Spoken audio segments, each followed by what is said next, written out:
My name is Raquel Baldelamore, and welcome to the Mega Podcast, where I speak with high achievers on how they fulfill their professional dreams while achieving balance throughout their lives. Today, I am with Stefanie Wilder-Taylor. She is an author, TV personality, and co-host of the popular podcast For Crying Out Loud. She co-created and hosted the late-night comedy parenting show Parental Discretion with Stefanie Wilder-Taylor for Nick Mom on Nickelodeon. She is the author of Sippy Cups Are Not for the Chardonnay. Naptime is the new happy hour. It's not me, it's you. I'm kind of a big deal. And gummy bears should not be organic. Stefanie was born in Queens, New York. Her biological father was stand-up comedian Stanley Myron Handelman. She is a podcaster and also teaches memoir writing classes. In her latest book, Drunkish, Loving and Leaving Alcohol, which will be released in January 2024, she talks about her journey as a wine-loving mommy blogger to giving up alcohol. She lives in LA with her husband, John, and their 3 teenagers. Stefanie, welcome to the Mega Podcast. Thank you so much. I really enjoyed hearing my my bio because I sound like such a go-getter. Are you a go-getter? I don't feel like it, but I guess when you hear about all the things I do, I guess. I mean, I'm telling you to write all the books you've written. I've written 1 book and I'm trying to work on my 2nd book. It is hard. It's really hard. Yeah. So when I see all the books you've written, the podcast, the blogs, I mean, that's like, you have to have some level of go-getter. I guess I'm a go-getter that sees myself as sort of laid back, but I know I must not be.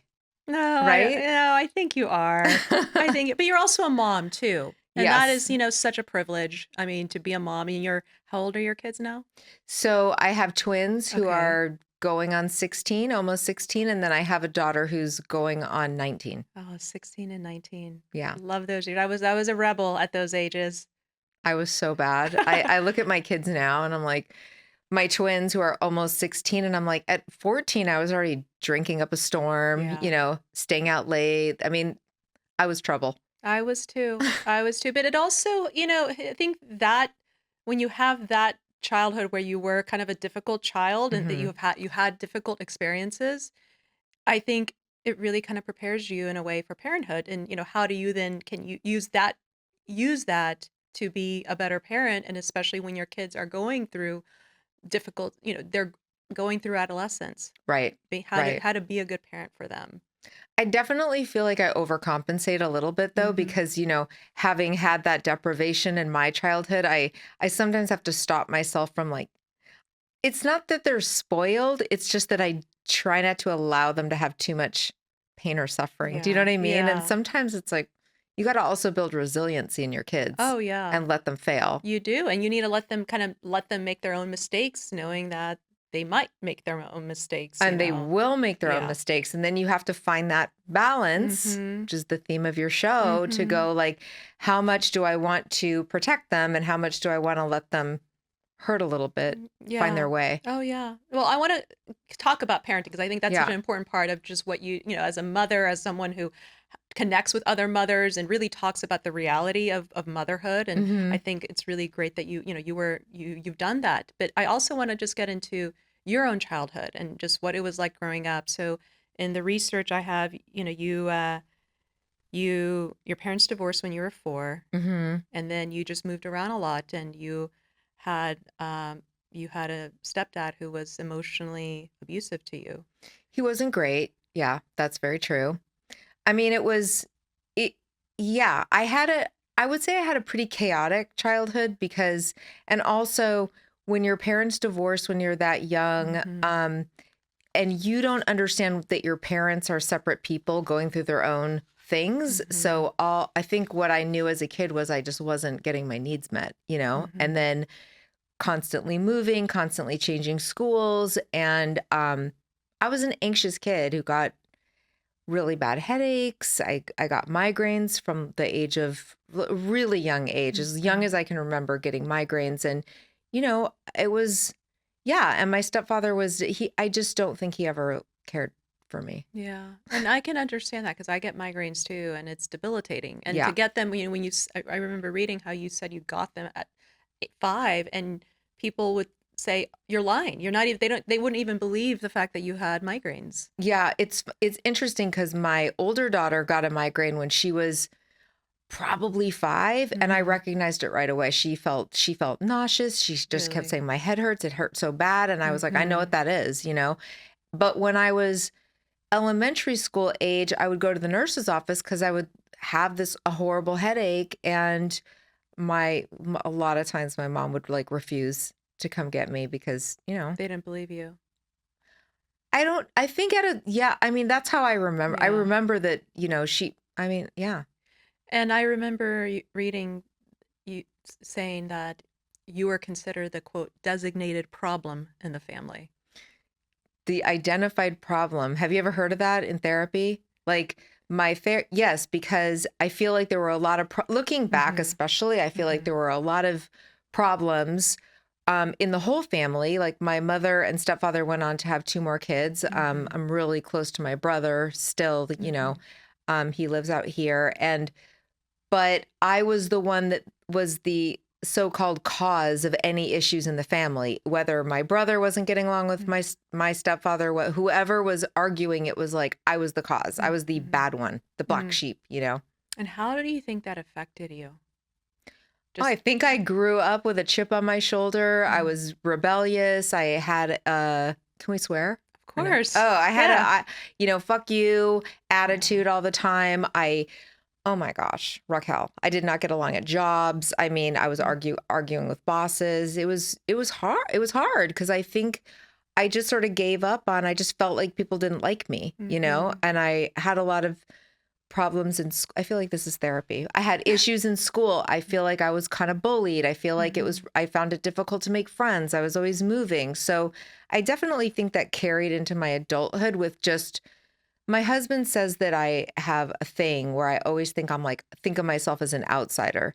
Even when, if you kind of look at me and how I live, I'm like the most generic, like mom. Oh, I wouldn't You say know what I that. mean, though? It's like I'm Yeah. very normal. I'm not that edgy, but inside my head is like an edgy, like I don't care attitude. Well, that's It's because gotten better. you've had to almost develop that because it seems like there wasn't real love and support in growing up, and when you don't have that, then you find like protective mechanism, you find coping A mechanisms. lot of yes. And really, I mean, I know we'll get to this, but a lot of sobriety and learning to be a sober person, Mhm. a lot of that work was kind of dropping some of that shield and kind of learning to be more vulnerable and learning to find like other mother figures in my life Mhm. and, Yeah. lean on my friends and realize that like I have a lot of love in my life and I don't have to walk around with Yeah. that. No, I think it's for a lot of people who watch this and a lot of other people, who are also going through difficult family relationships. It's to be able to, especially as a young child, to say, you know what, this is just not right, and I need to find quality maternal figures, quality paternal figures in other ways. It's really hard to do that as a young child, as an adolescent. It's really hard. And I think that anybody that's growing up under difficult circumstances as kids, our Mm-hmm. natural thing is to go like, well, it must be my fault. Like it Mm-hmm. must be my Yeah. fault that people don't love me or people don't respond to me or people aren't there for me. Like I must repel people in some way?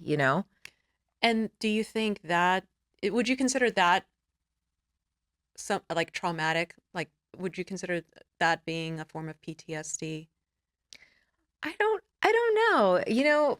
That's hard to say Mm-hmm. because maybe. I Mm-hmm. definitely think that I used a lot of substances as a coping mechanism. So whether that was to, blot some of that, maybe it's trauma. I Yeah. mean, I guess there wasn't like one specific incident, but there were a few incidences that I can point to that I can say that I feel like there was like a before and after. Mm-hmm. When I was 16, after one of our moves, we'd moved from Spokane, Washington to Springfield, Massachusetts, and I was not getting along with my stepfather. And it's funny too. I do feel like this is therapy because my kids are the age that I was, they're a little bit older. When my kids were 15, which was the age I was when we moved, I can't imagine my kids doing anything to make me feel like I don't like you. I don't feel like you're a part of my family. My stepfather was actively at this point not speaking to me, didn't like me. So my parents and my brother and sister drove across the country and they wouldn't have me in the car with them. So they flew me across the country to stay at my grandparents' house. Mm. So we were all together at a friend of my mom's house briefly for a couple of weeks. And then my mom sent me to a runaway shelter to live for like about 2 weeks Wow. until the runaway shelter was like, well, this child is not a runaway. So you can't just dump your kids here. You got to go like pick her up. And then my mom begrudgingly picked me back up from this. It was a terrible experience. And and then she brought me back to their house. They bought a house and I lived there. And then I was on like borrowed time. Like it was Yeah. like, as soon as I can get out of here, I'm getting out of here. And just, I mean, how that affects you though. I mean, it's just you don't have love. You're rejected. I mean, you're Yeah. rejection on so many levels, which Yeah. affects your psyche. Definitely. Do you Definitely. I feel like there was a distinct before and after to that situation. And I feel like it changed me in a way of just like toughen me up and like, okay, well, I'm on my own. I'm gonna have to take care of myself. do you think that led to some of like the heavy drinking at that early age of like 16, 17, 18? Because you talk about you started drinking early. Yes, definitely. Yeah. I definitely think that I was using alcohol. I mean, look, bottom line, who knows why people become like have a toxic relationship with alcohol? Mhm. I don't know. My biological father was a pill popper. He was full on addict. Mm. Nobody in my mother's side, no alcoholism that I can see. It's, nature, nurture. It doesn't really matter at this point. But yeah, I definitely think that I loved to drink. I was as a teenager. I thought it was fun. I thought it helped me escape Mm. my home life. I thought I was more fun. It did lowered all my inhibitions. I feel like I had a lot of intimacy issues. Like it was very hard for me to connect, especially to men. And so I think the alcohol helped me feel connected. And then not that I wasn't like having sex with guys, but I was, there was a lot Mhm. of like making out and trying to feel Mhm. connected, And Mhm. then when I was sober, I was like, ew, I don't like that guy Yeah. anymore. Yeah. But it's only when you were drinking that you actually felt free and like you felt fun and yeah, your Yes. inhibitions were lower. Yes. And that's why a lot of us do that. Yeah. Tell me about your bulimia because you talk about how you just like it was a release and it was like helped with your anxiety or just hmm what do hmm you think caused the bulimia? Was it a weight? I think, you know, it's interesting because bulimia is definitely another addiction. Mhm. But I didn't know at that age. I think a lot of girls that develop anorexia, bulimia, I don't think we know. I think we think it's because like we feel fat. So to me, it was like I really liked the feeling of eating a lot of food. I felt Yeah. hungry all the Yeah. time, Yeah. and I ate food. Like honestly, I think food was my first drug. Sugar was my first drug. I loved sugar. I loved candy. I stole candy. There's a chapter in my book where I talk about sugar being my first addiction Mhm. and remembering the feeling of stealing Halloween candy when I was 5 because I just felt like I couldn't get enough. I wanted that fix. Um, as I got older, I realized that I had a relationship with food and sugar that was unhealthy. But to me, it was because it was making me gain weight. So I was like, somehow I put it together one day after eating like a lot of food. Like, what if I like threw up and then I wouldn't have to have that guilt? But the thing is that bulimia is a very addictive thing because when you throw up, there is kind of a release. I don't know. I know some people that self-harm. I mean, there's things that people do that other people would be like, that's disgusting. How could you do that? Mhm. Throwing up your food sounds gross, and it No. was, but it does something. There is a psychological effect that felt really good, but then it creates a cycle Right. where once you do it, you're like, well, now I'm hungry. So like you want to eat more food or it starts building up. So then, you're like, I'm not going to do that again. That's gross. But then, you know, at that time it was like once in a while. But Mhm. then when I moved to Los Angeles at like 19, so from 16 to 19, it was something that I did not super frequently. Mm. But when I moved and I was on my own, I started doing it all the time. But I Right. didn't know I didn't know it was an addiction. I didn't know it was even, I knew I was doing something that was very unhealthy and it didn't, I wasn't feeling good. Um, and then I figured out that it had a name and that it was not good. And I got myself help, got into therapy. And how did you get out of not being bulimic? So bulimia was like the first addiction, basically. First addiction. Before Yeah. alcohol. Yeah. So I'm a very addictive person. I have a very addictive personality. But it's tricky because I went to like a 12-step meeting for food addiction, basically like Overeaters Anonymous is where I went. But I didn't really do that much. But I feel like it was like recognizing the problem. I was in therapy. I was reading a bunch of like spiritual and self-help books. And then I made this decision where I was like, I'm not going to do it. I'm just not going to do it again. And I had this, I went on a trip to Jamaica and it was very spiritual for me. And I just was like, you know what? I'm like floating on a raft and I just sort of, I had this epiphany that like, I don't have to do that to myself. And it was this really beautiful moment. And I kind of felt like something changed internally. And I gave it up. Right. So it seems kind of easy when you think about it. Also, another addiction I had very briefly was to cocaine. So I would do cocaine I was like 18, 19 years old, living in LA. It's probably not in your notes. This is extra. It is. Thank you for sharing this. Here we go. Yeah, thank you. So I started doing coke with like not buying it, but with like my neighbors. It was like party time, 80s, right? Yeah. Doing coke. I noticed very early on with myself. I mean, literally after a few months of this, I was like, something's different about the way that I enjoy cocaine. It's like when I do it, I definitely want more, but I know everybody feels that way that does that drug. But for me, I felt like obsession, like who's got it? Where are they going? I felt tortured by it. And it didn't even feel that good because I would feel great for like 20 minutes. Everybody was super interesting. I couldn't wait to hear your whole life story. And then all my mind was doing was like, okay, where I need more cocaine. So after a few months of doing it, I was like, if I continue on this way, I'm going to be like a coke whore. Like I'm going to find people that have it and I'm going to do things beneath my moral compass. And I was like, I need to not do cocaine ever again. Okay. So two things that I just stopped. I just stopped. Just stopped. Never did it again. You talk about having an addictive personality, right. and a lot of people who, go through sobriety, it's not just one. I mean, we talk about this you talk about this in the book, but you also have that ability to just like walk away from that. So, but that's what's so tricky, right? Because I'd done that with certain things because I was like, well, look at me. I'm obviously not an addict. I like stopped doing coke, never did it again. So it was like with drinking, it was so hard because I couldn't, anytime I'd be like, I'm never going to drink again. If I'd have like one bad night, it was always like, well, I can stop if I really want to. So the rationalization would just be like, yeah, but because nothing terrible ever happened to me from drinking. It was my own.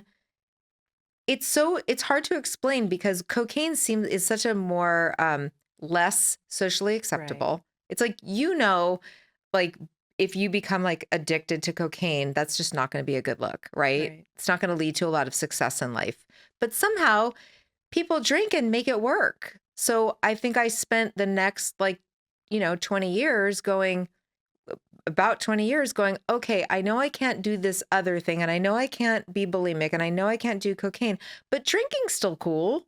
Like I'm going to make that one work. And it's so socially acceptable. Yeah. I mean, and it's, what I love what you're doing is you're now making not drinking cool. And, you go from being a blogger, writing books about drinking, for targeting mothers who are so stressed out, who need a release, who need an outlet, to now like saying, you can also not drink and be cool and be fun and be hip. I mean, because I think for, a lot of years, like I don't drink as well. But for me, I just stopped drinking it because it gave me headaches 10 years ago. But I have seen that it is. See, I don't like that. It's you can drink. Well, what I have seen that people will judge you, if you don't drink. And I think it's Right. finally starting to change. If you choose not to drink, you can still be fun. You can still go out and party Yeah, and have no, fun. good for you because like I think that's something that you should talk about more because you can make that choice. You don't Yeah. have to have it get so bad, and especially I was kidding with you because I hate it. I hate that like some people could drink if they wanted to and they just choose not to. But that's the whole point. Yeah. You're not an addict. Well, it's right. I'm not an addict, but I also like what I noticed is the judgment that comes from other people when you choose not to drink. And I'm sure that you've also experienced that and other people who are going through sobriety experiencing that, Of the course. judgment and being what's wrong with you? Why don't you want to have fun? So what I'm also seeing is just the new mocktails, going to restaurants and now they're giving people, you know, the I was reading articles about there's new water, sold that's non-alcoholic drinks, just Right. water. Right. That's like it looks like in a can that's thing. So I love seeing that. Mhm. But I also think people who choose not to drink, whether for myself, like just choose we don't want to, Right. or people who really are going through sobriety, just that they're being a support system by society at large. Yeah, I think you're right. I do think things have changed. I mean, Hmm. when I got sober, it was hard, but it was mostly hard because it was that escape valve Yeah. was not something that I could do anymore. And so I wasn't interested in your flavored sparkling water or your, you know what Hmm. I mean? It was like, I'm glad to have it now, but it was a struggle then. And yeah, I definitely think it's gotten much more socially acceptable to not drink. Nobody cares, but I don't think people cared that much at the time. And Yeah. that's the thing that when I was writing the book, I was trying to put in something for people to like, a lot of people, a lot of women especially say to me, like when they're trying to get sober, well, what Hmm. am I going to say? Like when people ask me why I'm not drinking. Hmm. And it kind of makes me laugh now. And I understand that fear, but it's like, who cares? Like, I either say like, "Oh, I don't drink because like I used to drink way too much." And what are Hmm. people going to say to that? "Oh, well, you should give it another try." I Hmm. think you probably could. I Yeah. do laugh when people are like, "Not even just one?" Right. Like, Yeah. what part of I'm sober? Like, if I could have just one, I would have just one. Yeah. What do you do when you go to restaurants and they put like wine in the food or I mean, I'm so sensitive to alcohol that I can Mhm. feel it, and I don't know if you Mhm. can or not. One time when I was early on in sobriety, I ordered tiramisu at a restaurant Mhm. and oh my God, I was like, this is like a drink. This is like Right? an A alcoholic drink. I lot took of one bite and I was like, oh my God, Yeah. I'm not supposed to be having this. And then I didn't eat it because I did feel like almost like if I eat this whole dessert, this just Yeah, tastes like drinking. that's right. But I think in general, I mean, I don't cook with wine. If there was like wine in a sauce at a restaurant, I don't think I would notice it. I remember having like there was a wine in a sauce and I got like the worst headache afterwards. So Oh, it's interesting. yeah. So I it's mean, usually the alcohol cooks out when cooks out of a mhm. sauce, but I used to make a pasta and make pasta sauce. And that was like my thing was a glass for me, a glass for the Yeah. sauce, a glass. Yeah. So I don't do that anymore. But you made your whole, I mean, one of your biggest identities was like being this, you made a living, you talk about, I made a living off of being honest about the fact that motherhood triggers a lot of mental unrest in people. Yes. And that mental unrest, you know, people needed a release, a way to just let go. And Right. for moms who are going through just all the stresses of motherhood, if you don't have an addiction, glass of wine is okay. Hmm. It's okay. Of But course. Yeah. at what point did you realize for yourself that this is just, I can't, I have to, even though this is part of my identity, I'm bringing this to light. I Hmm. can't do this for myself. What happened that made you realize like this, I need to stop? Well, that's a really good question. And there's a couple of things about this. So, number one is after I had my daughter, I definitely always had an issue with alcohol, and I do get into it in the book. Like I tell all the way from childhood, not that I was drinking as a child, but the Mhm. sugar. Mhm. I knew that I had an unhealthy relationship with alcohol, but I always felt like, okay, I'm going to be able to manage this. And honestly, it wasn't like I kept wine in the fridge at home. I wasn't drinking so much that it felt like a dangerous thing to me until I had a baby. And the thing about having a baby was the postpartum depression hit me and postpartum Mhm. anxiety. And I didn't know that I was having it because I Mhm. didn't have a great support system. My mom wasn't really around me very much. Um, I didn't know other moms. I used to be a stand-up comedian. I didn't know any other that was like the world I was in. I mean, I was doing stand-up when I was pregnant with my older daughter. And all the moms are like, most of those people were like drinkers, and I just didn't have mommy friends. I moved from the city, you know, not everyone's from Los Angeles, but I moved to the suburbs, put it that way, when I was pregnant. I met like a couple of moms and I was like, oh gosh, this is not for me. I went to Mhm. like a pampered chef party and I was like, oh gosh, Yeah. these moms are boring. Like, what am I going to talk about with these people? And I found that once I had the baby, you know, that loneliness and the anxiety, it felt like it was not okay. I felt like something's wrong with me. I didn't know that other people felt this feeling. So once I realized, oh, I could have a glass of wine and it kind of relieves it. And also, I think a lot of new moms are very surprised that like you can't keep up with some of your old things that you did to be healthy. You don't have time to go to the gym. You're not sleeping. There's a lot of things that can affect your mental wellness after you have a baby that you don't realize you're not supposed to be feeling this way, right? Mhm. You don't know that you're not supposed to be feeling this high level of anxiety or depression especially if you haven't felt that before. So I didn't know I was supposed to be feeling like that. I felt like something was wrong with me. I felt like I must not be a good mom because I'm not loving this new motherhood feeling.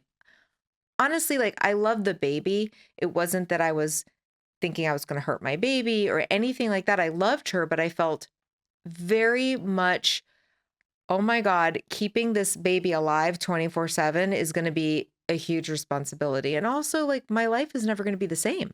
Like, I have this huge responsibility, and I felt like drinking helped calm the anxiety and also connected me to that world of like, oh, look at me, I'm still fun and cool. I'm having some wine. And then I started a blog. And as a comedian and as a new mom, I was like, what's funny is making jokes about drinking. So it's not even that at the beginning I was doing so much drinking as making jokes about it. And then I got a book deal. And then I named the book Sippy Cups Are Not for Chardonnay, which I just thought was a funny Mhm. thing of like, oh, and the idea behind it was really like, hey, just because we're moms, we don't have to like put our wine in a sippy cup. Like we can still use nice stemware, you know? Yeah. So that led to me being kind of known for making all the jokes about drinking. Well, behind the scenes, I was sort of developing a dependency. It was like, okay, having a glass of wine every night became having two glasses of wine, became having three, because where was I going? Like I wasn't going out with friends. I didn't feel like I had friends. I was like a mom. I felt like I'd been robbed of this. Like I wasn't out doing stand up like as a brand new mom. So I felt like the wine gave me some release. Well, now remember I have an addictive personality, but I'd never been fully like addicted to drinking. I think that it was just like this perfect storm. And I think that before long, I realized, oh, my drinking, even as a new mom, is not like other people's. So Mhm. what happened is one night I went out trick or treating. My older daughter was like 2 at the time, and I went with another mom. I went Put it this way: I went out trick or treating with some people. I got real drunk. I had the best intentions. I made a drink that I thought was very Halloween themed. It was Kahlua and orange juice. Mm. And the other people that were with us were like, no, thanks. I was like, you guys are missing out. This tastes like a Tootsie Roll. This is so good. I was having the best time. I was like, oh, see, were making Halloween like fun for the parents and the kids, you know, except that I got really drunk and don't remember it. And that my husband was like, "Oh my God, you were a little bit embarrassing. You were really bonding with this. I was with a friend and her mom, who was Mhm. kind of closer in age to me because I was a bit of an older mom. I guess I made best friends with this mom.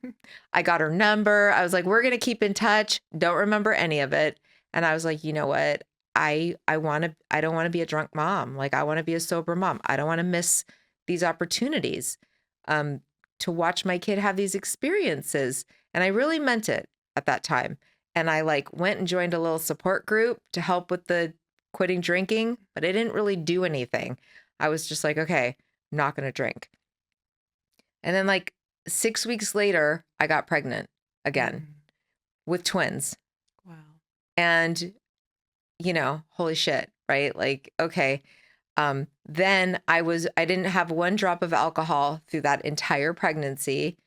I had the twins. They came early because one of my twins was small. Um, Yeah, born like she 2 pounds, was two right? Two pounds. pounds. Yeah. Yeah. And the other twin was 4 pounds. Wow. So one of them wasn't. It's like that part's a long story. I'd had some surgery for fibroids, and Mhm. where that little twin attached was not like there was scar tissue there, so it was like a whole thing. The pregnancy, I was on in the hospital for a while, and it was like a whole thing, and it was like a little traumatic. And the kids were in the NICU, you know. And then when they got home from the hospital, I was like, you know what? Look at me. I just I didn't drink through the whole pregnancy. I didn't drink for like 6 weeks before I got pregnant. Like obviously alcoholics would have like had a hard time staying sober, right? So I must not be an alcoholic and I really think I need to drink again because now I have 3 kids, 3 and under, and like life is 10 times harder. So it's a good thing I'm not an alcoholic so I can still drink. And I went back to drinking and like that kind of I thought I was doing okay, but like my one line in the sand was I'll drink at home. I'm not going to like so that I never have to drink and drive.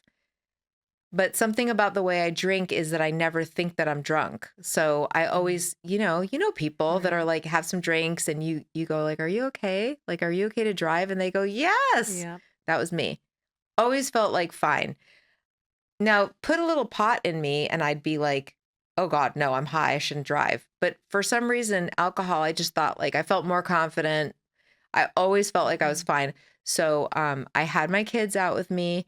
I was at like a play date and I thought it would be fine to have like a couple of drinks and I would stop drinking way before I had to drive home. There was a nanny there watching the kids. I thought I was being very responsible and I made a really bad decision and I drove home with my kids. It was like a couple mile, like 2 miles from my house. But when I got home, my husband was like, had been trying to call me. I'd been ignoring him. And he was so mad, and he was like, "You're drunk. Like, Mm. this is terrible. Like, what's wrong with you?" And I was belligerent about it and like, "No, I'm not drunk. How dare you?" And I woke up in the morning very, very hungover. And I was like, oh my God, he was right.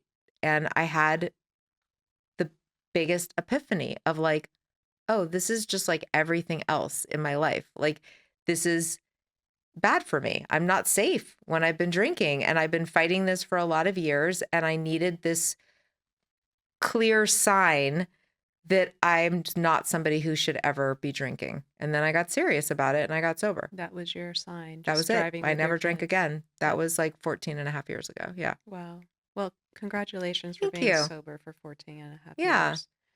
What I also really appreciate about your story is you really want to show to other mothers that you can be fun. Life can still be fun, and maybe it's in a different format.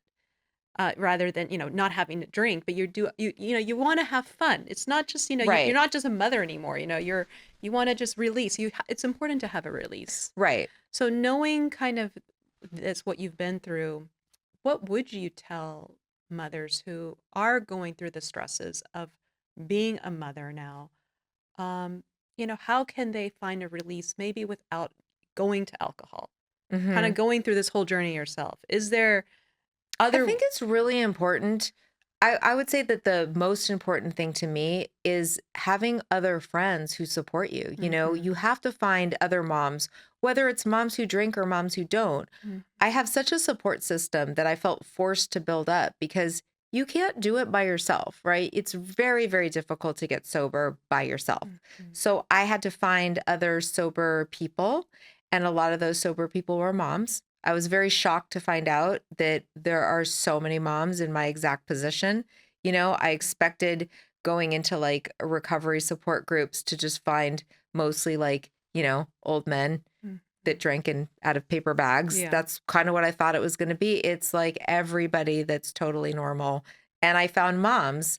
And then it was like realizing, oh, I can hang out with other moms and like have tea or, Yeah. whatever. And it's really, for me, it's about connecting. It's about like this. It's about having really good conversations and stop being so surface. And also for me, telling the truth, finding people who are just real about it. Right. I had no tolerance once I was sober for moms that were like, oh, yeah, parenting is so easy and like, know it alls and all that stuff. I just make short work of those people and hang out with other parents that I have a lot of really good mom friends that don't drink much, Mhm. that drink if they want to, but they don't drink alcoholically. And I find that finding other stuff to do and finding stuff to do with the kids that's and going out places. I mean, it's been a journey for me. I Mhm. hate that word, but you know what I mean. No, it is. It's been 14 years. So when I got sober, my kids were still really young. I had to find other things to do than just be home having a glass of wine. And you started finding other things to do, like smartphones and I'm addicted. I have an addictive smart personality. sugar. Yes, I have a bejeweled problem on What my is it's an iPhone game. Oh, really? Yeah. It's yeah, it's you know It's what? like Candy Crush, but like it's It's a poor man's Candy Crush. it really even Instagram is addictive. Yeah. I mean, it all of that is really addictive. I think even for people who don't have who are not addictive personalities, I find myself, oh my God, I just get sucked into Instagram. Y- It's very easy. Instagram is for people, and I wish I was a little more addicted to it because I should be better about my doing social media, but mine is always anything that's just very mindless. Mhm. But yes, I have in my book, it's a chapter called Whack-a-Mole. It's like Mhm. one addiction goes down and then another one pops up, and like the game where you hit the moles with a mallet in Mhm. carnivals, Mhm. and then another one pops up. It's like, oh my God, all of a sudden I'm like, oh my God, all I do is play threes on my phone.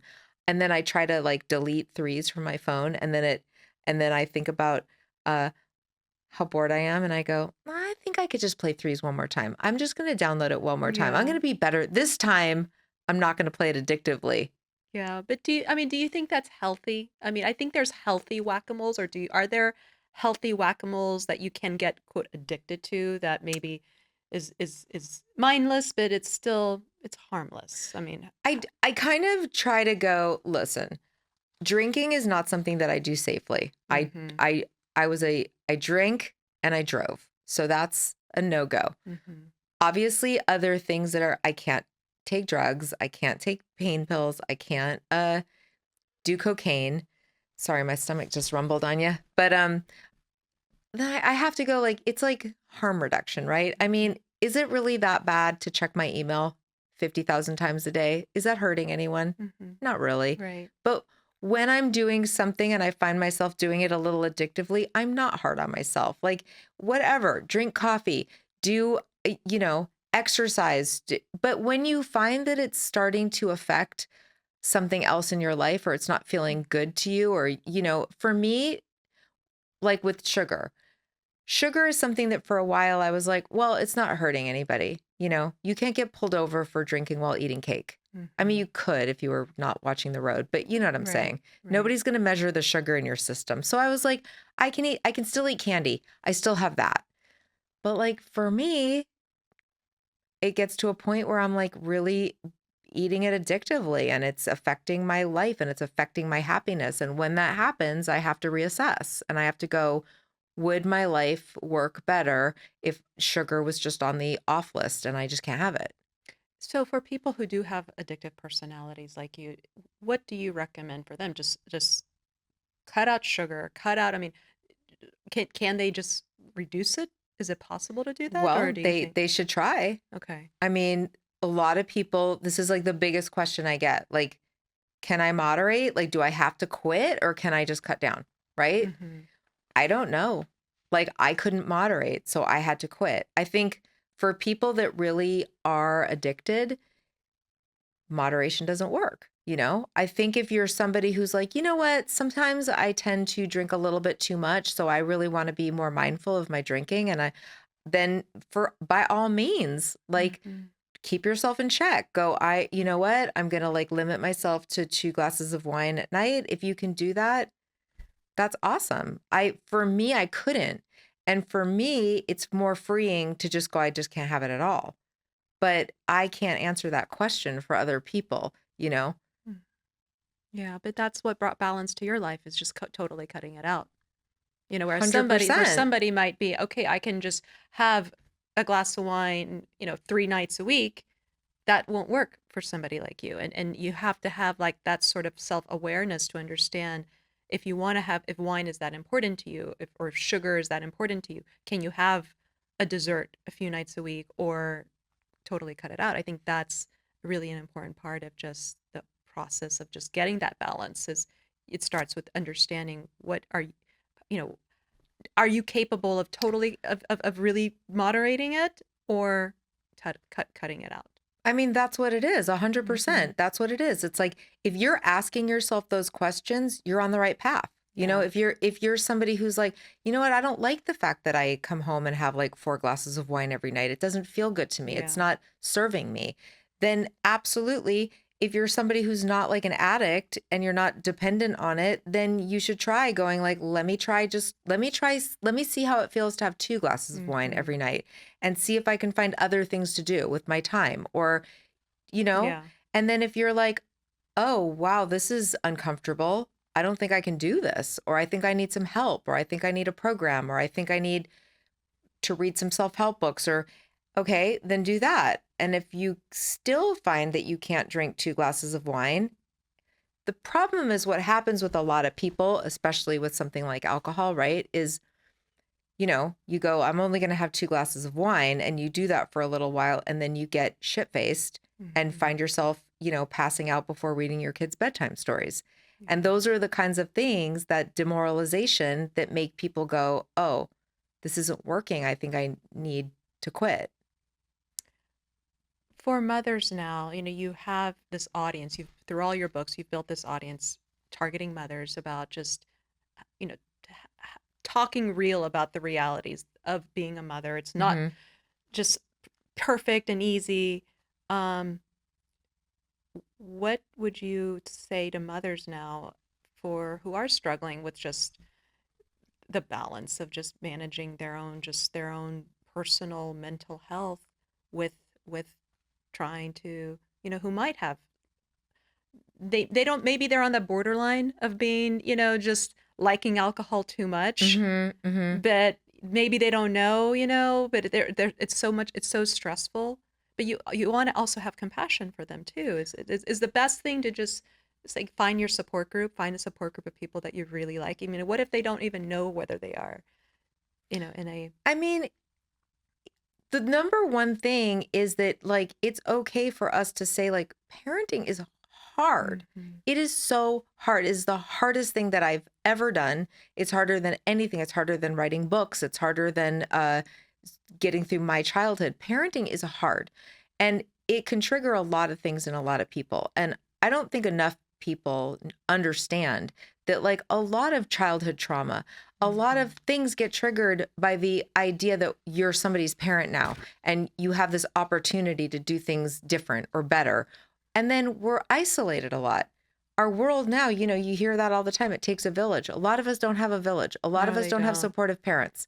A lot of Right. us don't have neighbors that are like, a lot of us don't have that. And culture in LA, you live in LA. I mean, I've lived here for 12 years. It is not, a lot of us don't have, I mean, my family is all over the world, all over the United States. They're not in LA. It's, it's a very hard place to have a family, because of the lack of a support system. Right. So if you live in a big city and you don't have family members, it becomes even harder. And just finding, like, acknowledging that, and is recognizing how hard it is to do that is the first step. Yeah. Let's recognize that it's hard. Let's not keep pretending that like moms are able to do it all. A lot Mm-hmm. of us are not able to do it all. And then find your people, like find your posse, Mm-hmm. go to a mommy and me class, even if it's not your thing, even if you're like, oh, I'm not going to find. I went to a mommy and me at a temple when my baby was like 6 months old. I was desperate. I didn't, Mm-hmm. like I said, I didn't know anybody. And it's kind of against my personality to join mommy and me. And I did find the whole thing a bit cringy and a bit like, okay. And I was called, like, my older daughter's name is Elby, and they were calling me Elby's mom. And I was like, okay, I still have a name. It's Yeah. Stephanie. Like, can we Yeah. can we just have our first names, at least that? Do we have to lose every part of our identity? I'm just like mommy now. But guess what? I made one friend in that group who is still my friend. That's great. Our daughters have been to every single one of each other's birthdays. Our daughters are best friends. We met when they were 6 months old. I still call her like almost every day. We chat on the phone. I think that's so important. It's so important to find friends. Real It's deep friends. deep Yeah, friends, because shit gets real when you're a parent that's and true. you spend a lot of time alone. Don't spend so much time alone.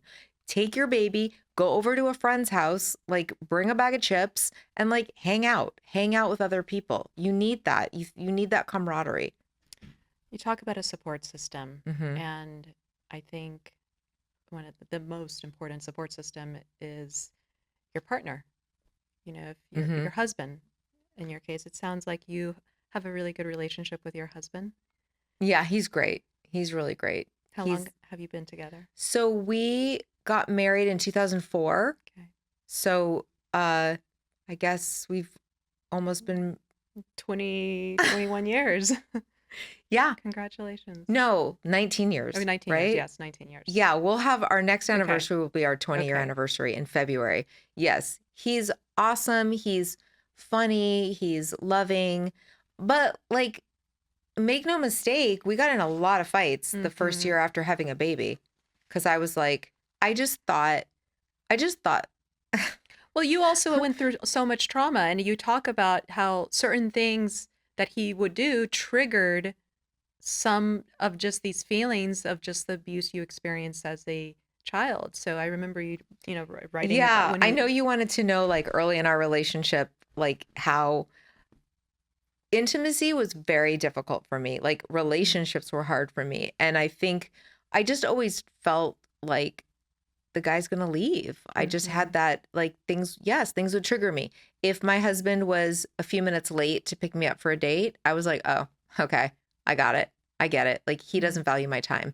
You know what I mean? I Mhm. was reactive and I would pick fights and I would make him prove that he was going to stay and I was like really difficult. And he tolerated it. But one of the things, and I did see it in your, uh, that I don't know if this is like advice for people or if this is just what happened with us, but we kind of talked about what triggered each other, like what made him upset. And this came from his childhood was if he would ask me what's wrong and I would go nothing. Mm. And he could tell something was bothering me and he did not like that. And he would get mad at me for thinking I'm mad at him. But what was going on in my mind was I was like, this thing that I'm mad at him about is probably really stupid. And he's probably going to think I'm ridiculous and crazy.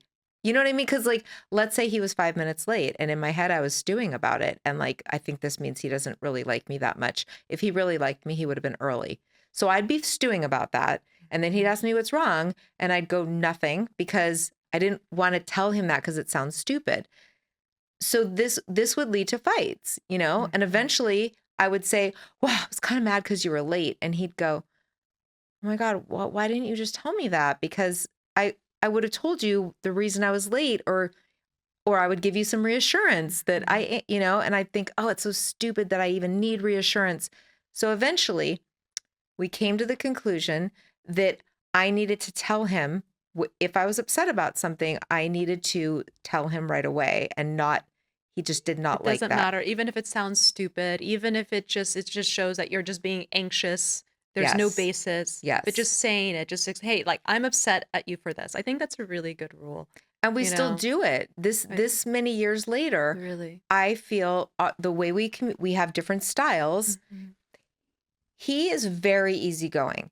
But when he's upset about something, he will also like kind of stew on it. Or if I've hurt his feelings, he'll sit on that and he won't tell me for a while. And then Do you have to like prod it out of I him a have to bit? prod it out of him because it's so Mhm. rare that, but I can tell when he's unhappy about something. And then, so the thing is, I have to go like, you expect me to tell you right away. So my style, right, is my relationship style is when and I do this with friendships too. When I'm pissed about something, I'll just tell you.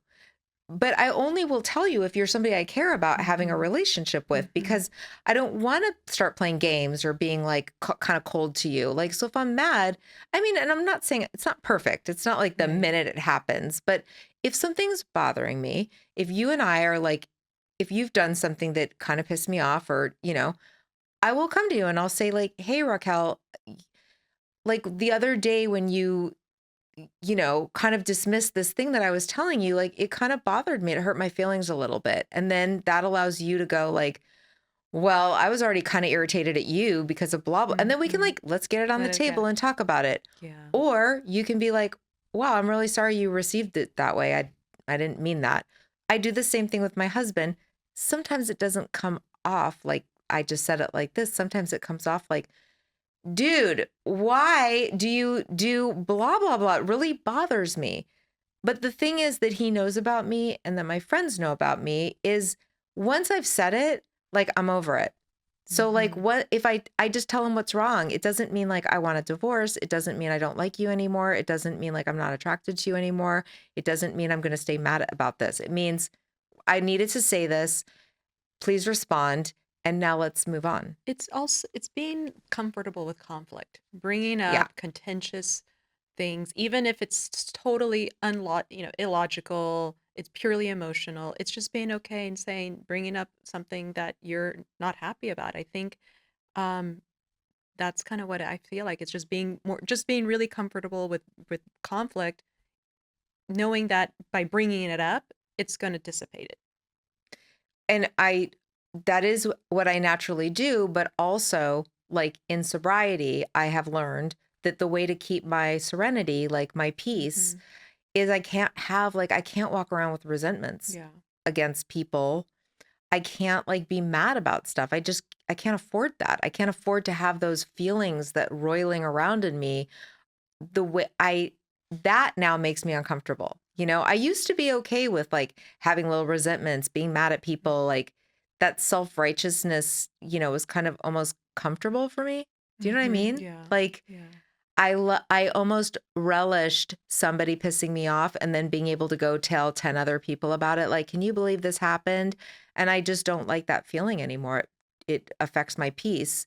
So if I'm upset about something that I can do something about, sometimes I have to look at like what is my part? Yeah, and then it's also too is like recognizing, am I always angry? Am I always angry at something, and is that really on you versus on somebody else? Yes. So I think Yes. that's also the balance of that. But it's no, I think that's a really good thing though about in terms of just how to maintain a happy, healthy relationship with as a mother with the most important partner in your life, in your case your husband.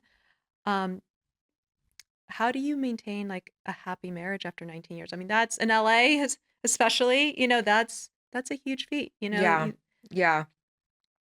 Truthfully, I think that I mean this just sounds corny, but like my husband is my best friend. Like Mhm. even if I like have just been gone for a couple hours, I'll call he's the one I want to call on my way Mhm. home and go like, "Oh, here's what happened," or Um, we work really well as a team. We just kind of complement each other. But the main thing I would say is that he just makes me laugh. That's He's important. really funny. That's And it's really such an important thing to me. I found somebody who makes me laugh. And still, after all this time, like he makes me cry, laugh, and like as that. someone who grew up in comedy and who was a comedic writer, Yeah. That is an aphrodisiac. It Maybe. really is. He's so bright. Like he's Good. really bright. He is somebody who knows, you know how there's people that know like a little bit about a lot? He kind of knows a lot about a lot. And Mhm. he loves to read, he loves to research things and I Mhm. don't. So like I like to get the short answer to things, you know. I like to be able to go, I don't understand what's going on in the Middle East. Can you explain it to me? Oh, that's so cute. And then he'll be like, okay, how far back do you want to go? Well, there's a Are lot we of going that. back 20 Yeah. years? Are we going back 30 years? Okay. There's And like, I love that about him. I love that he never makes me feel stupid Mhm. or like, I didn't go to college. There's a lot of stuff I don't know. He never, ever makes me feel embarrassed about, the things I don't know. That's And then great. I think I have a better emotional IQ than he does, like a better Mhm. EQ.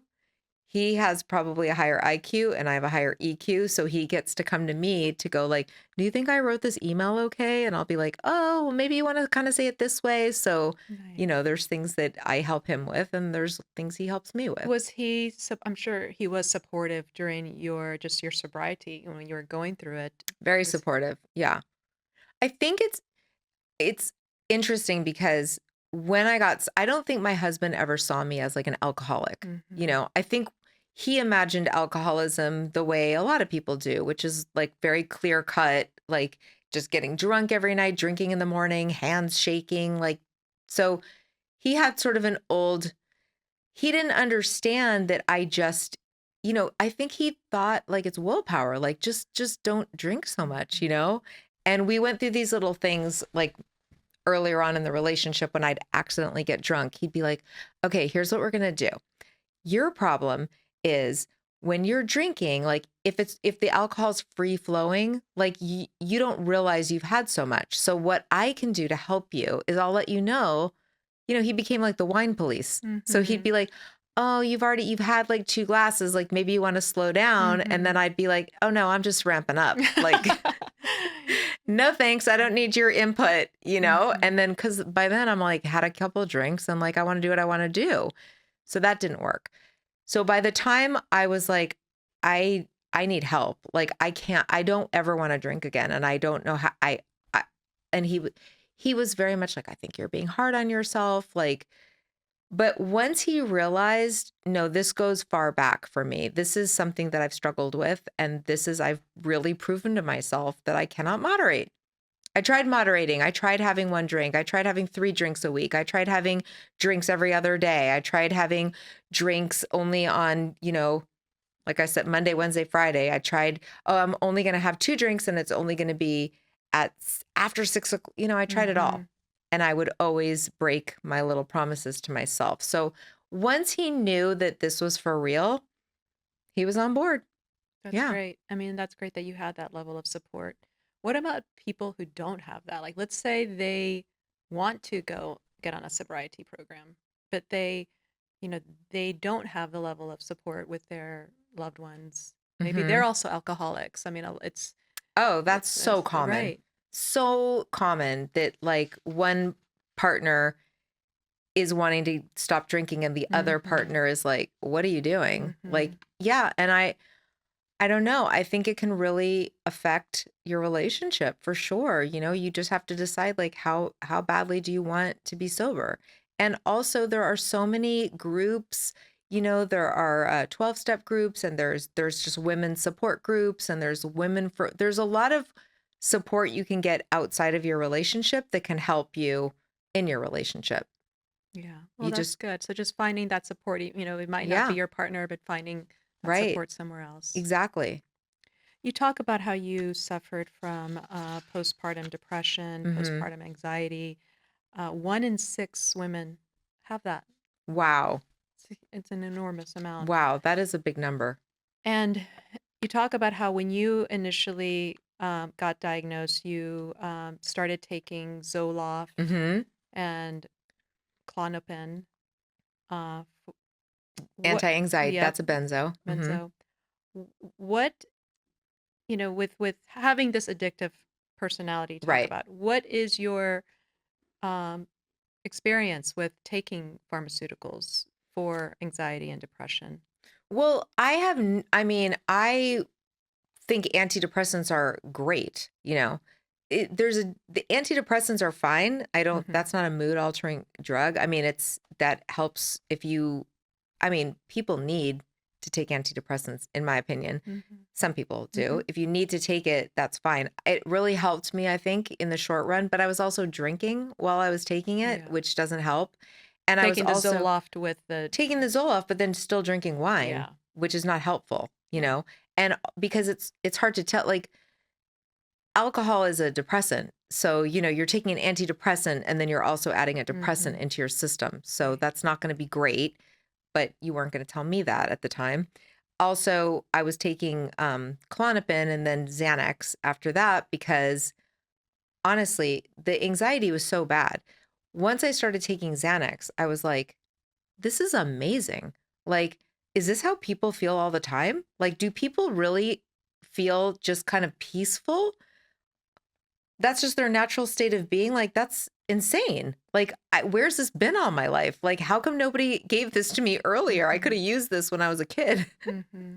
Unfortunately, benzos are addictive. Very highly And addictive. once you become dependent on it to feel serene, that's the only thing that helps you feel serene, you know? And when you're not taking it, you don't feel good. So for people that have like, like panic disorder, that I think that can be helpful that aren't also addicts, but it's very easy to get addicted. So once I got sober, I had to get off I didn't, I didn't need to get off Zoloft and I didn't for a couple of years. I eventually did. And I haven't taken anything in many, many years, but the benzos I had to get off right away because that's an addictive drug. So I had to wean off of it really slowly, and it was really hard because the anxiety came back like full Really. force. And I had that feeling like, well, if I'm just going to feel this way, then I'm just going to drink and take Right. Xanax because this is terrible. What would you recommend when that anxiety comes back, when you decide, okay, I'm going to get rid of this because of the addictive properties, but that Hmm. anxiety comes back in full force? What do you do to try to alleviate that anxiety without getting back on the pharmaceuticals? I mean, that's a really good question. It's trial and error, you know. Mhm. The way I got through it was talking to, trusted people and people that were sober and saying Mhm. like, I don't think I can do this. Like this is hardcore. And I had people that were like, what you're feeling is really normal and you will feel better. You just have to keep talking about it. You have to like share with us about it Mhm. just being easy on myself, like not expecting, I had to let my husband do more of the childcare. I had to just go, there are a lot of things that are making the anxiety worse. And I have to put my health and well being first. Yeah. And once I decided that, and I was like, I had to make sobriety the most important thing. And More it had to important come than your first. kids at some point. I mean, At the very yeah. beginning, Yeah. yeah, I had to, well, not more important than my kids, like I'm gonna leave them Right, outside, right. but But like just I had to, I have a personality, I don't know if you're like this, but where I think that I'm the only person that knows how to do things and at least the correct way. mhm. There's a bit of a control freak in me. Absolutely. Right? Yeah. So when you're a control freak Yeah. and you're trying to get sober and you're trying to raise 3 young kids, it's like it was very hard because I was like, if I let my husband do things the way he's gonna do them, like he's not gonna do it right or the way I Mhm. want it done. But I had to, at some point, I had to let go and go, I also really want to stay sober. And I Yeah. really want to like go to my meetings and I want to be around like my sober friends. And I just have to let him struggle. Do you think that drugs are overused, like these pharmaceutical drugs to treat anxiety and depression? Do you think they are? Is some people absolutely need it, but do you Hmm. feel like it's a crutch that is somewhat overused? I don't personally. I don't think that I mean, do I think they're overprescribed? I really feel like I don't have like a medical license and can't determine that. I think in some cases they're underused because I think some people suffer needlessly with depression and their whole lives and Mhm. anxiety. Um, on the other hand, can we teach people more coping mechanisms so that we don't need it? Like, I Mhm. don't, do we do we look for outside ways to like, do we look for other ways to be healthy before, we look for medications? Can we do more therapy and more? I think that we should definitely exhaust other avenues first, but like I don't know. It's maybe, I think for some people they absolutely need it. They Yeah. absolutely need it. But I really do agree with trying to find natural, healthy ways to that you can use. For me, I find just even taking naps, when I need to, when I'm super, when I'm super stressed, I have high anxiety, just trying to just like, okay, I need to just take a nap and see where, I'll feel so Hmm. much better, afterwards. But it's so personal, and that's what's Yeah. so, and some people absolutely, absolutely need the drugs, but I do think that there is, um, some way of just trying to, take the steps yourself to try to find that balance within you. Yeah, but at the same time, like if you're finding that you are doing things and you're taking enough naps and you still feel Yeah. terrible, then like seek outside help. I Yeah. don't think enough people actually seek outside help. I didn't know that I mean, Zoloft really helped me with postpartum depression. It's a real thing. It's a real biochemical issue. Your Hmm. hormones drop all the way down and people don't know what hit them. And I think that Zoloft helped me through that time, and then I was Yeah. fine once I got off of them. They're really also hard to get off of, which can be trouble. So I definitely recommend trying other things first, but I think that there's no shame in needing some help.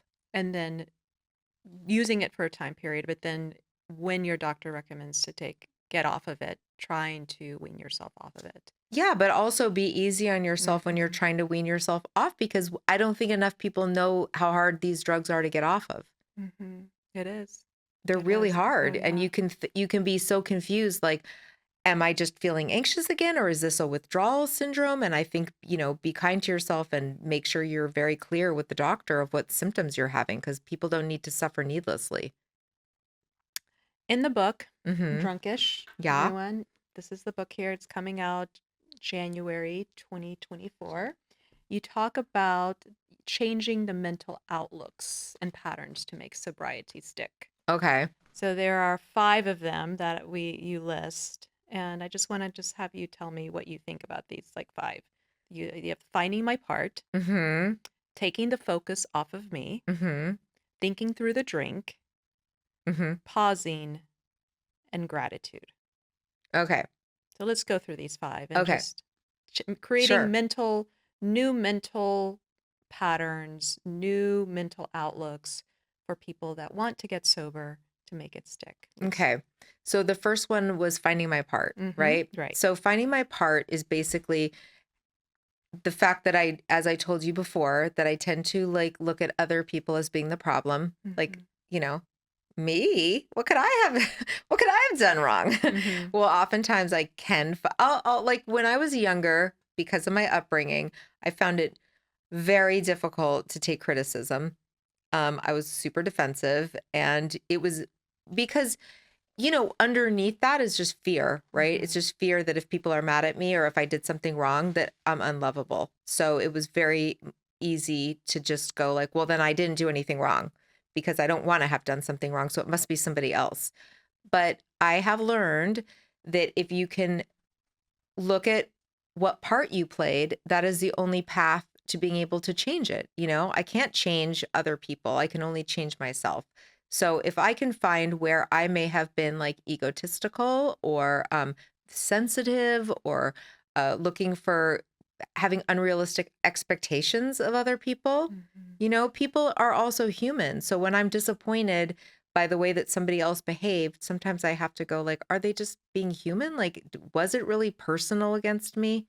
A lot of times when I take things personally, if I can look at it objectively, I can see that, like, let's just have a little more empathy for what somebody else is going through. Right. So that's one thing. That's great. So with the finding my part, do people do that through therapy? How can they really get that level of self-awareness to see, how am I contributing to this? Is Hmm. it just journaling, therapy? How can people get on the path to that, you think? Well, sometimes if you have a trusted person in your life, especially somebody else who's also sober, that person is a great person to run things by. And you can say, like, hey, I really feel mad at so and so. Like, here's the situation. You need somebody that will actually call you out on your. Now, I think this was also in your notes. Can that person be a therapist? Yes, but usually therapists are going to be on your side.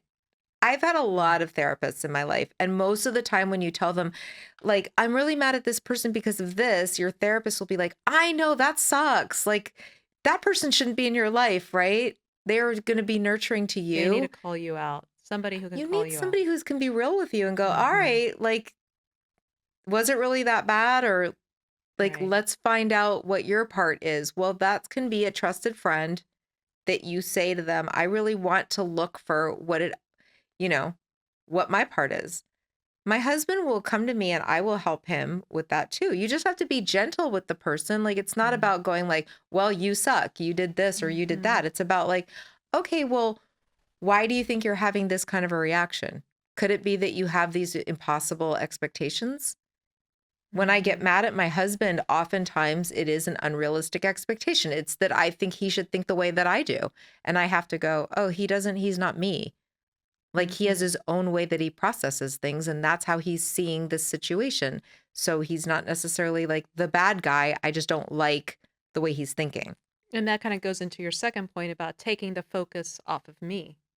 Taking the focus off of me is like, I can think about myself a lot, like all day long, right? How do I feel? What do I think? What am Hmm. I experiencing right now? Well, sometimes when something happens or you're upset about something, that you can't do anything about, it's very helpful to go like, let me call one of my friends and see what's going on with them. Let me stop thinking about myself and like really focus on like how I can be of help to somebody else. And that is so helpful. A lot of times when you are concerned with somebody else or listening to somebody else tell a story, you kind of forget about the thing that's going on with you. Then we have thinking through the drink. Well, that's like a sobriety thing. Okay. So that is basically when I feel, and it still happens to this day, when I feel like, oh my God, like an espresso martini sounds heavenly right now. Like, I wonder if I could still have one. Like, maybe I'm going on 15 years with not drinking.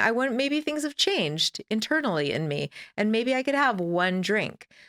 A thing that really helps me is to go, okay, so let's play it all the way through. Let's play the tape. Okay, so I have one drink. Well, it's going to taste really good. I'm going to feel that warm, buzzy feeling and I'm going to be like, "Oh my gosh, all is kind of right with the world. How I've missed you, sweet Mhm. alcohol." And then I'm going to be like, "You know what? That one drink was so good. I think I should have like just one more because one more, like right now I feel like kind of good, but like two drinks and I'm going to feel like much better." And then I'm going to have the second drink because, like, why not? I just had one. What am I just going to have one? So then I'm going to have two drinks. And then I'm going to be like, okay, I'm going to stop at two because, like, I don't want to seem like an alcoholic. I don't want to feel like I have a problem again. Like, I'm good. I've had two drinks. But then, like, the next day, I'm going to be like, God, I successfully had two drinks. I could probably have two drinks again today. Like, I'll just have two. And pretty soon, because it's how it always was before, eventually I'm going to get drunk and do something embarrassing. And like, look I've had all this time. I haven't had a drink. My twins don't were 18 months old the last time I had a drink. And I've done all this good work and now I'm just going to be drinking every day again. So I go, is it worth it? Is it going to be worth it Mhm. for that few minutes of like, oh, this feels good? No, it's not. Playing that tape of how it's going to play out. Yeah. And being realistic with myself. Yeah. This is what I always do. This is why I quit drinking. Hmm. What does pausing mean to you? Pausing when I'm agitated is something that I wasn't used to doing when I drank, when I have a feeling, when I have a thought, when I have a self-destructive tendency. I just like do it. And pausing is like, you're so mad at somebody and you're like, I really need to tell them how I feel. I need to like send them an email and just like get it out there to them. Love the conflict, right? like to meet it head on. Well, it's not always like the best idea. So what I try to do is I'll write the email, and then I will send it to a friend and go like, well, what do you think about this email that I'm feeling like sending? And the person will say like, oh, it's coming off a little harsh. Like you might want to like tone that down a little bit. Like, Mm. you sound like a bitch. And then that's the pause. So it has saved me in a lot of circumstances when I'm able to successfully do it. Do I always pause? No. Is it something I strive to do? Yes. It's a good practice. When my husband says something to me and I get like really annoyed about it and I want to say something back right away, I go like, is that thing that I'm about to say going to help this situation at all? Or is it going to make him mad? And so if I think it's going to make him mad, then I go, what I need to do is like wait an hour. And if I'm still feeling that way, then I can say the thing and say it in a nicer way. But half the time I don't actually feel that way again. And that's where that pausing, that hour could have that it saved, and it just helped in so many ways. Yeah. And then the final is gratitude. Uh, Gratitude. Today I have mostly quality problems. When I'm upset about something, I really have to think like, is that something that like other people in other parts of the world are upset at? Would somebody else be like happy to be upset about this problem? And I find that like I make gratitude lists. I have a little group of women that we Hmm. all write down what we're grateful for Oh, every day. very nice. How do you do that? We email it to each other. We're on an email Really, chain. really, that's And great. every day and sometimes it's like really small, minor things, and sometimes it's like the big things. And this is a Sometimes, group of like your girlfriends, hmm, and you just send these gratitude lists, and they all send it to each other. yeah, That's lovely. yeah. I That's mean, really I nice. just feel like it fills up my heart sometimes when I think about like the things that I have and the things that I have peace in my Mm-hmm. life and Oh I have a yeah. great relationship with my kids and even when things are going wrong, focusing on the things that are going Right. right and the things that you have is, a That's great way to feel so happy. absolutely. I mean, that's a huge part of my meditation practice. It's always thinking, what am I grateful for? And there's so many things I'm grateful for. And when you can kind of really, start off with that, start your day off with having that gratitude, it puts all the problems in perspective. Right. It doesn't mean it goes away, but it just makes you realize like how blessed you are. So I believe that's so important to really to do that. The fact that you actually write it down Yeah. it's taking it another step. Well, the things that you focus on expand, right? Mhm. So like if you spend your time focused on especially small problems, they become bigger problems to you. They become the Yeah. only thing you think about. Yeah. But if you think about the things that are make you happy in your life, those things become the bigger things. If you think about I have really good friends. I have like people that I can count on. My husband makes me laugh, I Mhm. love my dog. I mean, those kinds of things. I love my life. I mean, I have the greatest life. I teach writing to women. I teach memoir writing. It makes me so happy. I mean, I have a job that I like to do. I teach Tuesday, Wednesdays, and Thursdays. When it's time to teach, I'm in a great mood. I love it. Like, you know what I mean? And I'm Mhm. so blessed and happy to be able to have that opportunity. I don't have a boss. There's So, so many things to be happy about. and that I think all of that has brought balance into your life, Stephanie.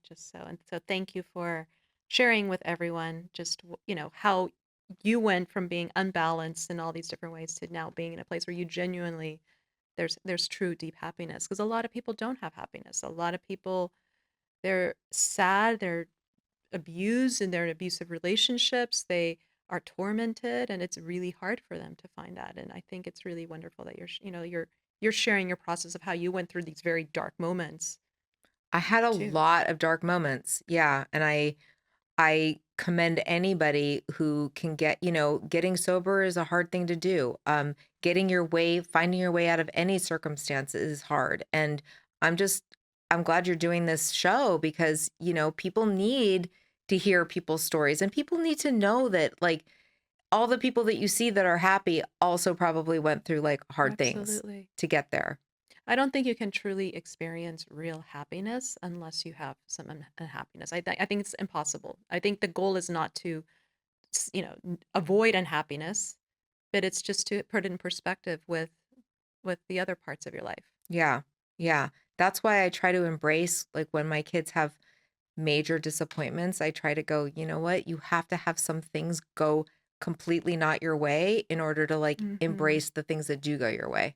Yeah. We always end this show with same questions we ask all of our guests about Okay. balance. I knew you were going to ask me this, and I think you're going to ask me about books, but okay. Yes. Okay. You're Well, going we, to put we me can on the skip the spot. books. We can No, I skip. can give you a couple books, Okay. but Okay. I don't have three. Your top three healthiest habits now, you would say. Okay. Well, is not eating sugar a habit? Yes, it's Okay. Well, huge. having beat the sugar thing is a healthy So habit. you just totally you don't eat cake, candy.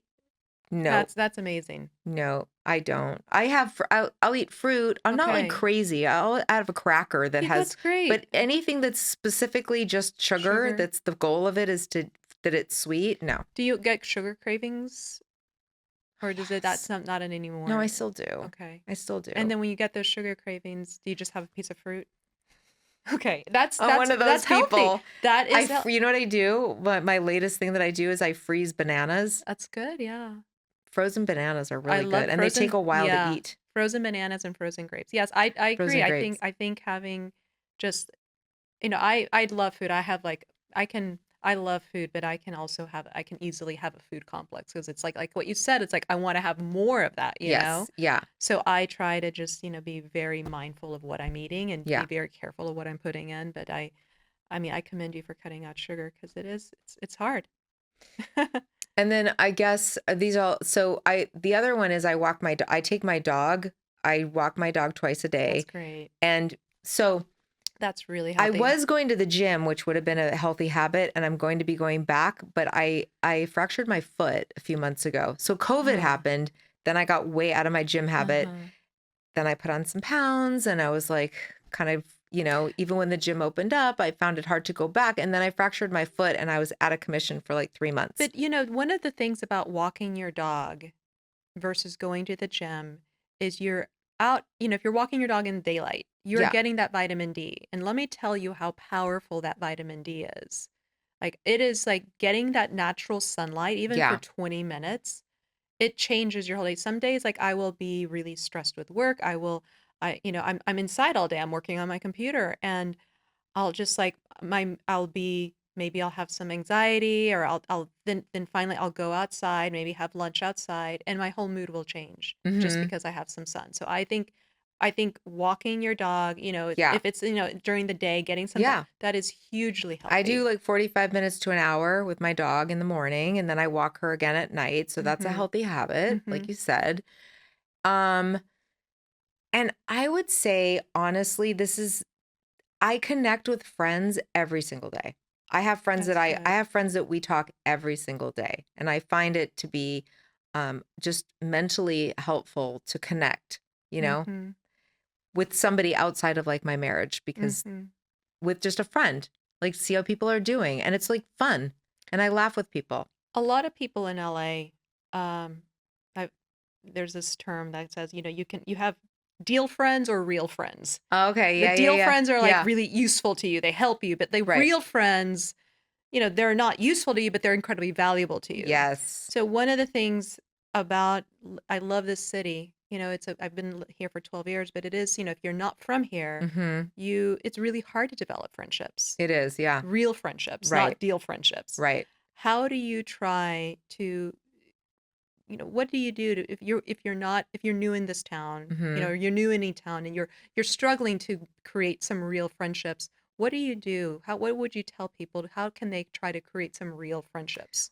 Well, I have a friend who just moved to Atlanta and she told me that it's Bumble or it's Match.com, but for friends. Oh, great. It's a real thing. And she literally went on there and you like swipe right or Mm-hmm. swipe left for friendships That's great. and people that Yeah. it's really like, it's not dating. Like it's actual Mm-hmm. like people that are just looking for someone to hang out with. So you could do that. That Mm-hmm. would be a thing to do. Did you even know that existed? I know that I think Bumble had a feature like that. I think that's one of the dating apps, but Yeah. I think I that's think it is wonderful. Bumble then. Yeah, I think that's really wonderful because I do think that it's something that people do struggle with. It's just developing real friendships, Yeah. and um I don't know if it's other like doing meetups, maybe with things that you like to do or something A like that. 100%. I do know people that when they were new in town did stuff like that. Hmm. Like if there's a podcast you like and there's a group of people that like do meetups, Hmm. definitely go to that. Do something where there are going to be people that you have some like commonality But with. what you do is you really try to connect with your friends every day. That's I something, really something do. that's I have great. like all in my favorites on my Uh-huh. phone and I will like You just randomly pick someone, or who do I want to just connect with today? or I haven't talked to this person in like 2 days, so I'm going Uh-huh. to call her and update her on blah blah blah You or actually hear call her people. update. That's great. Oh, I call That's so people. good. Yeah. That's so good. It's so weird. It's intrusive, I know, Well, but it's so funny. Like my friends are used to it I to it. find that younger people, especially like Yeah. I'm 44, but like I Yeah. sometimes like, well, I'll speak to some of these 30-year-olds and 20-year-olds, and they're like, "Why are you calling me?" They Oh don't yeah. like me. They don't want to be called. Oh So, yeah. you My know, daughter, my one who's turning 19 next month, whenever I call her, I'll call her sometimes and she'll just be like, hello. Like she doesn't get she's it. like, I'm She's like, confused. hi, mama. What are you calling me for? I'm like, just saying hi. I have a principle Yeah. that part of balance is having healthy vices. Mm-hmm. Things that are not necessarily healthy for you, but that are greatly enjoyable. Mm-hmm. So for me, a healthy vice is poker. You know, Oh my, shut up. Are you yeah, I love serious? poker. Me too. Really, Me too. it's so Do much. you It's play? Yes, I do. Me too. It's so much fun, but it's addictive. It's very It is, but addictive. oh my God, you will die. In the book, it says the end of it is gambling. And Oh, it says, well, at really? least I'm not addicted to that. I'm not addicted to poker, but I will play online poker, low stakes. I play Oh, really? global poker or in real It's so much games. fun. Do you play Yes. Hold'em? What do you Hold'em. Hold'em? I Yep. love Omaha. Do you play Omaha? I just play Hold'em. Okay. I just Yeah. play Hold'em and I play just cash in life. But that's my thing because so much of my work involves computers and, when I'm not podcasting, Hmm. I'm literally in front of my computer just doing Zoom calls, phone calls, emails. Right. So I just love, that I just love poker. It's so much fun. It's just so much fun and I like playing cash games. Yeah. And so but it's, I only play weekends, Uh-huh. only play on weekends, but it is Will you addictive. go to a casino to I play will in go a to a cash casino. game? Yeah, I I will. I love it. I totally will love do it. that. Respect. Thank you. But it's so much fun, but it's also it's highly addicted and I have to realize, okay, I can't play like, because part of me Well, wants to, that's why you're saying it's a Right, vice. exactly. Like, So yeah, that is why they say it's like it's not but necessarily it's healthy. You can lose money, of I course. bet I get so much joy out of it. So Me too. I do think it's important as part of balance to have vices that you're not going to overdo. So what would you say would be? Well, one of mine is poker. I It swear is to God, too. because I play with a group of guys, a Uh-huh. bunch of comics that Oh, that really? I've been playing in the same poker game for like 20 years. And so like once a month we play poker and I Mhm. look so forward to So it. much And I've fun. had the guys over to my house to play poker All right, well, let too. me know next time you have a house I game. will. I Okay, will. Stephanie. Yes. And I have a poker mat Oh, you do? that goes Really? over my Oh, table and I wow. have a card shuffler and How I have, fun. yes. So How that would fun. definitely be Okay. something that's like, I guess could be kind of bad for you, but it's Yeah, fun and exactly. It brings it's you great innocent. joy. It brings you great Great joy. joy. Yes. Great joy.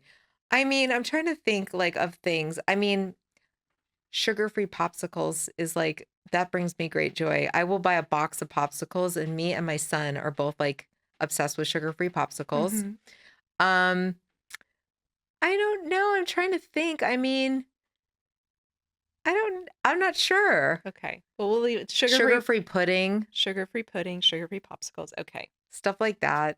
That's like kind of bad for you because those sugar substitutes are not the healthiest thing, but like But it brings you great joy. it brings me Exactly. joy. Yeah. What are the small things you do every day to try to achieve balance? Just small little things.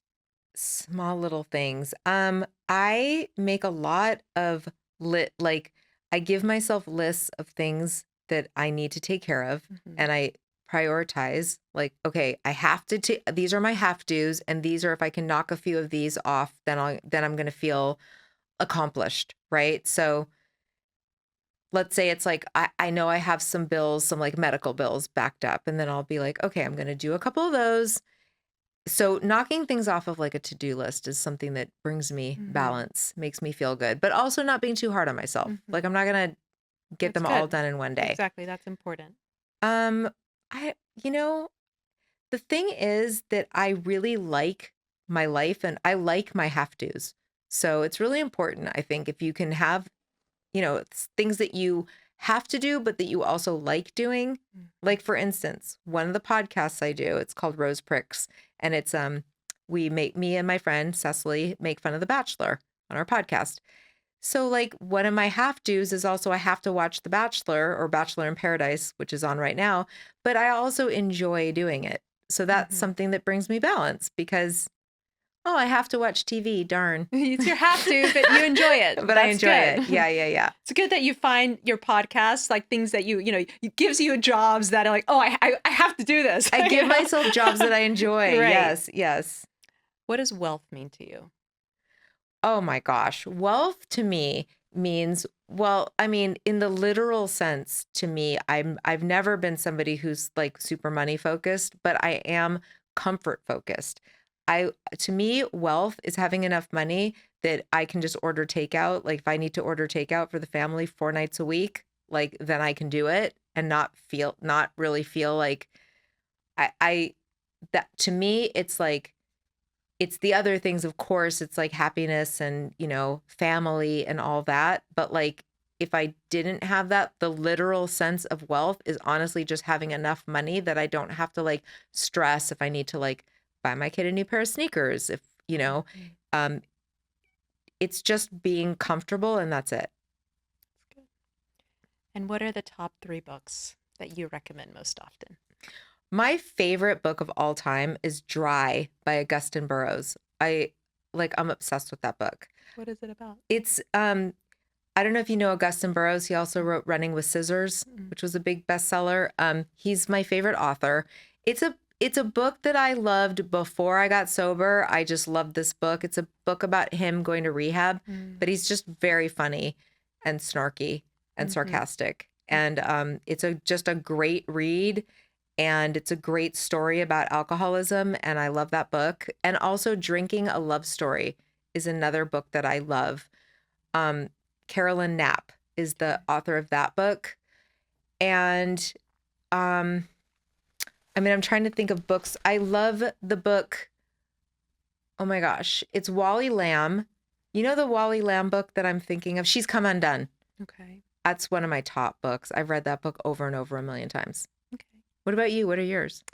Oh my goodness. I love everything from Ayn Rand's books, back that kind of helped form my desire to kind of start my businesses at a young Oh, okay. age. Mm-hmm. But then I also loved books like Alice in Wonderland, Charlotte's Web. I mean, Mm-hmm. children's books. Classics. Phantom Yeah. Tollbooth. Yep. Exactly. Exactly. And then books like Jordan Peterson's book, Mm-hmm. 12 Rules of Life. I mean, some of the messages in that book really were profound. So, Mm-hmm. um, I like biographies. I mean, but there's so many books, but that's what I like. I like getting other books from other people just so that I can see what I would want to read, and Mm-hmm. also it's where a book that really meant something to you many years ago might not have the same effect right now anymore. You know? Right. That's true. That's true. Sometimes I've read something over and been like, oh, it doesn't really hit me the Yeah, same way. yeah. So.